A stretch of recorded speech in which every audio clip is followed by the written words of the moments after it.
आपके लिए यहाँ एक स्वामी विवेकानंद की प्रेरणास्पद भाषण है जो हिंदी में है। मोहब्बत और संघर्ष की ये आदतें हैं जो हमें आगे बढ़ने की ताकत प्रदान करती हैं। जैसे कि स्वामी विवेकानंद ने कहा, उठो, जागो और रुको मत जब तक लक्ष्य प्राप्त नहीं हो जाता। विवेकानंद जी ने हमें याद दिलाया कि हमारे अंदर अत्यधिक सामर्थ्य होती है। हम खुद को कभी कमजोर नहीं मानना चाहिए और हमेशा उत्कृष्टता की ओर प्रयासरत रहना चाहिए। स्वामी विवेकानंद ने भी साहस की महत्ता पर जोर दिया। उन्होंने कहा, भय मिश्रित दुख का मुख्य कारण है। हमारे लक्ष्यों और सपनों को पूरा करने के लिए हमें अपने भय और संदेहों को पार करना होगा।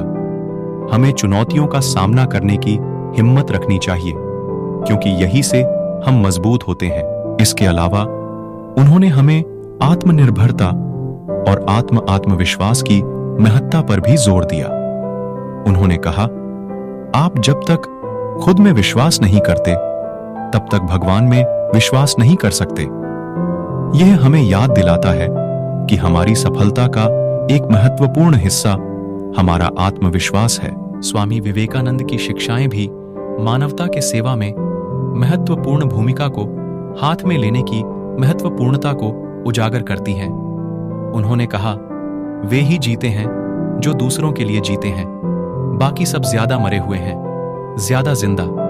इससे हमें याद दिलाया जाता है कि हमारा उद्देश्य सिर्फ व्यक्तिगत लाभ नहीं है, बल्कि हमारे साथी मानवों की सुधार का भी हिस्सा है। संक्षेप में कहें तो स्वामी विवेकानंद के शब्द हमें खुद के सबसे अच्छे रूप के बनने की प्रेरणा प्रदान करते हैं।